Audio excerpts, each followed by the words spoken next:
Hello there, dear friends, and welcome once again to the Relaxed Fantasy Review. Today, we're going to be talking about feats, and we're going to be talking about one of the most feat-hungry people in the whole of D&D, the Fighters. Fighters are one of the most special classes in the game. People call them simple, basic, and honestly, there's some truth to that, but the only truth to that is the fact that fighters love to fight. They are combat focused, obviously.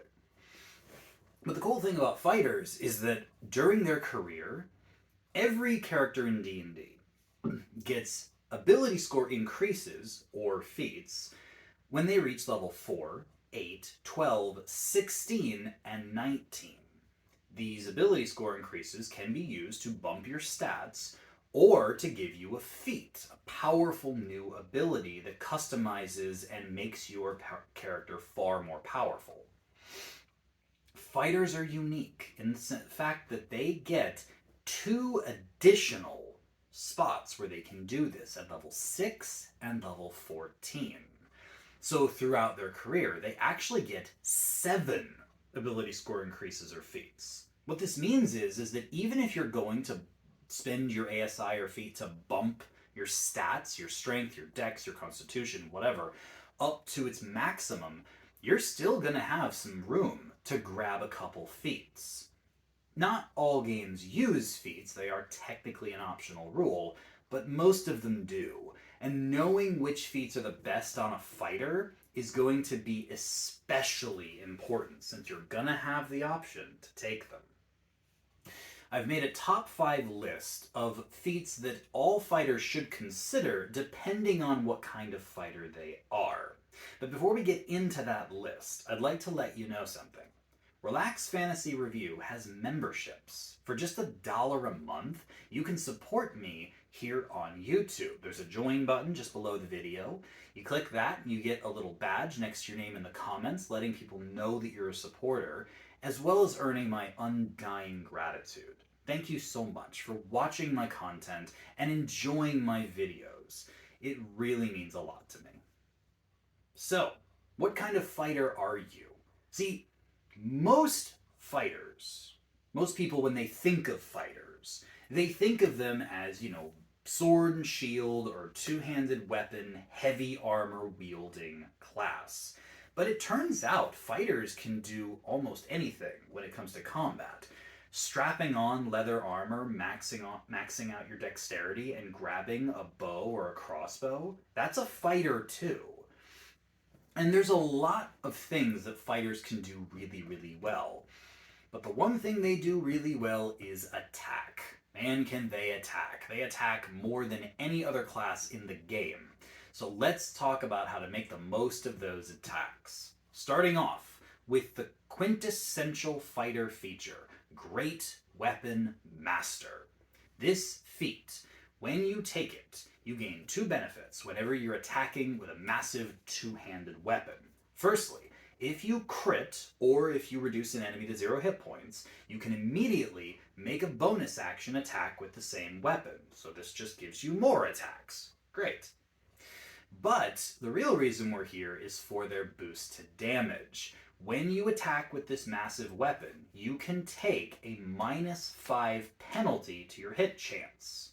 Now, hang on a second. What sense does that make? Well, the way I imagine it is that because this weapon is so big, if you're going to hit someone really hard with it, you have to kind of wind up to do so. Which means you're telegraphing your attack. You're making it very clear that you're about to attack someone. This gives them a better chance to dodge it. But if you still manage to hit them, which you probably will the majority of the time, your damage goes up by 10. Just for comparison, let's think about your standard two-handed weapon, a greatsword. That's 2d6. If you also have a strength of 16, which is pretty standard for a fighter, you then have a +3 to that damage. 2d6 averages to 7, +3, that's 10 damage per hit. If you take this hit to accuracy, the -5 penalty, and you still manage to hit, you've just doubled your damage for that one hit. And over time, this will absolutely increase your average damage. And because you can do this on every attack, and choose whether you're going to do it on every attack, if you determine a creature's got a really high armor class and you're not going to hit them very much with Great Weapon Master, then don't use it. But if you have determined that you can hit them still pretty regularly, this is going to be huge for your damage. As well as this second feat, which will be huge for your damage, Polearm Master. This is something that works with 4 specific weapons: the glaive, the halberd, the quarterstaff, and the spear. When you attack with these weapons, normally they do anywhere between a d10 and a d6 of damage. But when you attack with it, you can then immediately use your bonus action to attack with the blunt end of the weapon. Essentially, you're stabbing or slashing, and then you're bumping someone with the butt of the weapon. This attack only does a d4 of damage, but you still get to add your ability score to it, so strength in this case. And it counts for Great Weapon Master if you're wielding the weapon with 2 hands. So you can add that extra damage buff to both attacks. Once you start pairing this with extra attack, the damage really starts to skyrocket fast. The other cool thing Polearm Master lets you do is that the 4 weapons I mentioned earlier, plus the pike, if you happen to have one of those, allows you to opportunity attack when enemies enter your reach. Normally, an opportunity attack is something you can do when a creature runs from you and you stab them in the back. This time, you get to do it when they're running at you. And if you're already wielding a polearm, that means you can slash at them with your polearm before they even have reached you to use their regular weapons. It's really great for battlefield control and allows you to weaponize your reaction. And yeah, you can still use Great Weapon Master with that too. So for any melee fighters who want to use big 2-handed weapons, these 2 feats, absolutely pivotal for making your damage go up to the stratosphere. But what about defense? Fighters love to attack, and they've got all the weapons that they could possibly want, but what about defense? Well, enter the feat Heavy Armor Master. This is actually a half feat, which means you get a +1 to your ability score, in this case, strength, which makes sense if you're a heavy armor wearing fighter. And it also reduces all incoming bludgeoning, piercing, and slashing damage by 3. So, while you're up at the front line dealing with a creature that's hitting you 3 or 4 times on a turn, or multiple creatures, all of them hitting you, every attack is going to be reduced by 3. The more attacks you take, the better this gets. And yes, 3 is not a massive amount, but if you're fighting a bunch of small minion creatures, you're surrounded by a horde, most of them are going to be hitting you for 4 or 5 damage. This is cutting that damage less than half. You're going to be able to take pretty much anything in that battlefield unless it's a massive enemy. And most massive enemies are going to hit you multiple times, stacking this effect, so you're reducing the damage by 6, 9, 12, 15 points every turn. This is huge for defense, and is one of the greatest feats that anyone who's wearing heavy armor can take, but the fighter is the quintessential heavy armor wearer. But I hear what you're saying. You talked earlier about, yes, a fighter can wear heavy armor and wield heavy 2-handed melee weapons, but what about the ranged fighters? The guys in studded leather, the guys with bows and crossbows? Well, don't worry. There are feats for them, too. The first one I recommend is Sharpshooter, the long-range cousin of Great Weapon Master. First of all, Sharpshooter increases the range of your ranged weapons to the point where you can fire into the long range without disadvantage. Let me explain. A longbow is one of the best long-range weapons you can wield. It has a regular range of 150 feet, where you can just attack like normal, and a long range of 600 feet, which is absolutely absurd. That is sniper-level territory. But when you attack from that far away, normally, you have to have disadvantage on the attack. Well, Sharpshooter says, no, you don't. You can shoot a creature 10 feet away from you just as easily as one that's 600 feet away from you. And that is stupid strong. The amount of creatures you can hit, especially when you have extra attack, just firing arrows into an army that's approaching you, you can wipe out the entire front line before they even reach you. It's nuts. Another powerful thing is that you get to ignore cover. Half and three quarters cover when a creature's hiding behind a wall. Normally that gives them a boost to their armor class because they're harder to hit. But Sharpshooter says, nah, you can ignore half and three quarters cover. The only way you can't hit a creature is if you can't see them at all.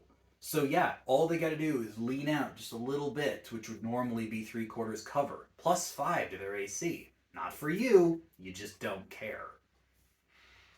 But yes, I said it was the cousin to Great Weapon Master, and I meant it, because you can choose to take a -5 to hit with your bow or crossbow or ranged weapon in general, in order to take a +10 to the damage. Like I said before with Great Weapon Master, this is kind of the equivalent of winding up for a massive hit. The way I see it, this is like taking an extra moment, an extra deep breath, and sighting in to really hit the sweet spot. This gives your enemy a better chance to dodge because there's a chance they'll spot you and be able to move out of the way.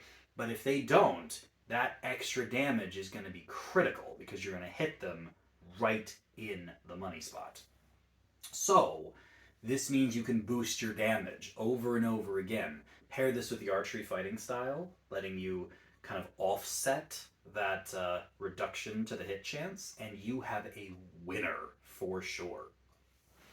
And then the final feat that I'll recommend is the other ranged weapon feat, Crossbow Expert. Crossbows have this funny little feature. If you want to wield a crossbow instead of a bow, totally fine. But they have this thing called the loading restriction, the loading feature, where no matter how many attacks you can make, and fighters can make several attacks, you can never make more than one attack with a crossbow in a turn because it has to be loaded every time you fire it. Crossbow Expert says, don't worry about that, just ignore the loading property, so you can just rapid fire that thing as much as you want. It also lets you ignore short range disadvantage. See, ranged weapons of any kind, bows, crossbows, whatever, you automatically have disadvantage when a creature is right next to you. Oddly enough, firing at point blank range is difficult. A lot of people think that would be easy. It's not. Crossbow Expert says it should be. And yeah, you can use your bow when the enemy is just 5 feet from you, no problem. This feat's actually sometimes taken by casters because it works on any ranged attack, weapon, or magic. So that's cool. And then the final thing is specific to hand crossbows. Hand crossbows are just one-handed crossbows that you wield kind of like a pistol. And the idea is that if you attack with a one-handed weapon, a sword or whatever, you can then bonus action attack with the hand crossbow, kind of letting you do a close and long range kind of battlefield. You can attack multiple enemies. Or, I guess, if you really wanted to, you could attack with the hand crossbow, and since you can ignore the loading property of it, you can just attack, bonus action attack with the same hand crossbow. This really gives me a spaghetti western, bang, bang, bang idea behind that you could just hold this little hand crossbow, and just fire, fire, fire, fire over and over again. It's a cool image, and because Sharpshooter works with hand crossbows, you could add that plus 10 damage to all of them if you wanted to. It's a great combo, Sharpshooter and Crossbow Expert, just like Polearm Master and Great Weapon Master are. Fighters, as interesting as their subclasses are, just their choice in weaponry really changes how they play. Are you ranged? Are you melee? Are you crossbow? Are you longbow? Are you two-handed weapon? Are you sword and board? Are you a dual wielder? All of these have their own fighting styles, but when you focus in on these two feats, Great Weapon Master and Sharpshooter, it's going to boost your damage better than anything possible. When you focus on Polearm Master and Crossbow Expert, it weaponizes your bonus action in ways that normal fighters just can't. And of course, Heavy Armor Master just makes you the ultimate tank in heavy armor.